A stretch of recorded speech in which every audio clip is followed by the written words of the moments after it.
comments about arterial roads, which primarily it relates to A roads, some B roads. Mill roads, an unclassified road. It links the ring road with the city centre, but it doesn't act as a full radial route.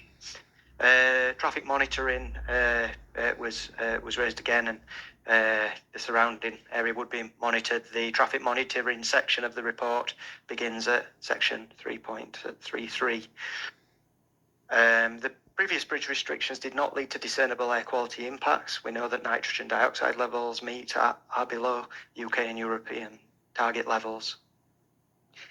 The consultation received a high level of feedback from across the county, as set out in the appendix. The scheme is designed to improve safety by removing through traffic. We know there are high levels of pedestrians, cyclists and vehicle conflict points, and the safety records point towards a need for improvement.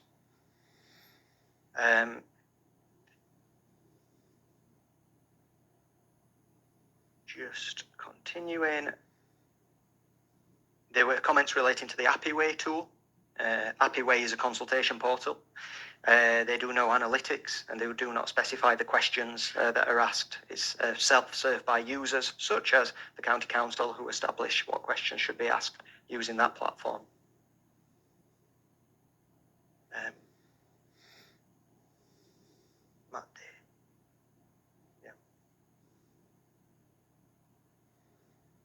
Thank you, Chair. Just wanted to pick up some further points. First ones that related to comments that came from Neil Mackay.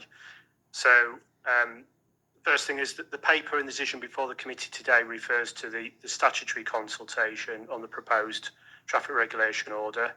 And that was conducted during the summer, and all of the responses and all of the objections are included in the papers today. So that's what's in front of the committee. What I'd also just want to confirm the points around the issue raised around the funding that's been allocated to the combined authority. So I can confirm the relevant authority is the County Council as the highways authority and has the power to introduce traffic regulation orders. That power does not rest with the combined authority, and it's not a mayoral power either. So therefore, any introduction of a traffic regulation order by the local highways authority is subject to proper statutory process and decision making, and members are considering that decision today. So the other thing I'll just highlight, just to make it really clear, there's been no commitment made by the County Council with DFT as the decision making body regarding any funding being linked to a decision, and nor has there been a similar commitment made between the County Council and the combined authority. So it would be clearly procedurally wrong for us to enter into a funding agreement before a decision has been made by the council. So I just want to make that really clear to the committee. What I also wanted to respond to some of the points that were raised by William Burnell. So he highlighted issues around procedure. So the first thing we just highlight in terms of the consultation decision to commence consultation, that was undertaken using existing powers and delegated authority that officers have. So that's why the consultation was taken. It didn't require a decision of a committee to commence that consultation. There were existing powers in place. The reason why there are substitutes at today's committee is because we wanted to make it really clear that this decision is being taken as a entirely different decision on a traffic regulation order, and therefore we have members of the committee today who have not been involved in the process whatsoever up until now. That is the reason why it's made up of substitutes. The reason why we have different names in terms of when the papers are called is because the substantive committee of the County Council is the Housing Transport Committee, and it's our standard procedure to make sure we publish papers with the names of the committee with the substantive members, and that's why that the papers highlighted those names. And as you saw at the start of the meeting, the substitutes were then not clarified in terms of the committee. So that's, again, entirely within our procedures, entirely accurate.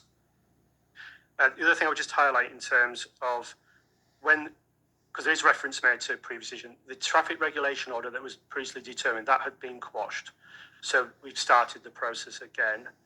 What is made reference, just as background information, is an informal consultation that was undertaken by the Greater Cambridge Partnership. That's provided information, but the clear information that the members will be considering today is the results to the statutory consultation that were undertaken during this summer, and all that information is available for the committee today. So again, that's entirely within the procedures and the process for traffic regulation orders. So no departure from procedure there whatsoever.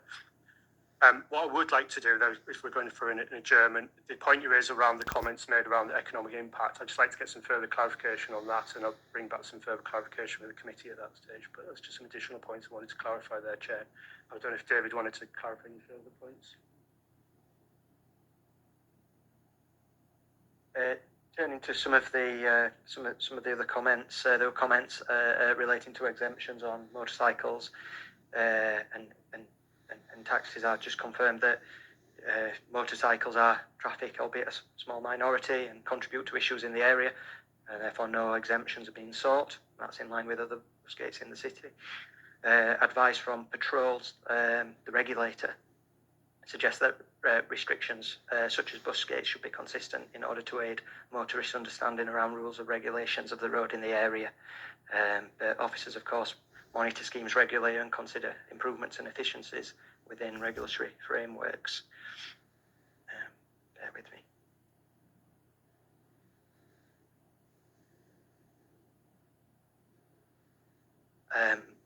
Regarding the comments about the blue badge and the exemption process, these can work. There's would be a process in place that is online. Now, we can't comment how other organisations manage those exemptions, but we've sought to make the process of applying to be on that list, that exemption list, as simple as possible.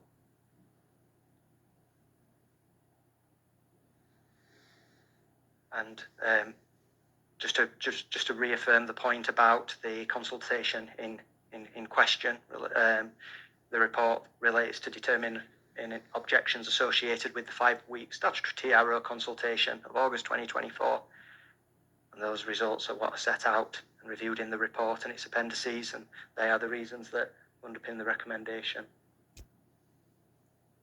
Okay, thank you. Lots to digest there, I think. Okay, well, committee members, before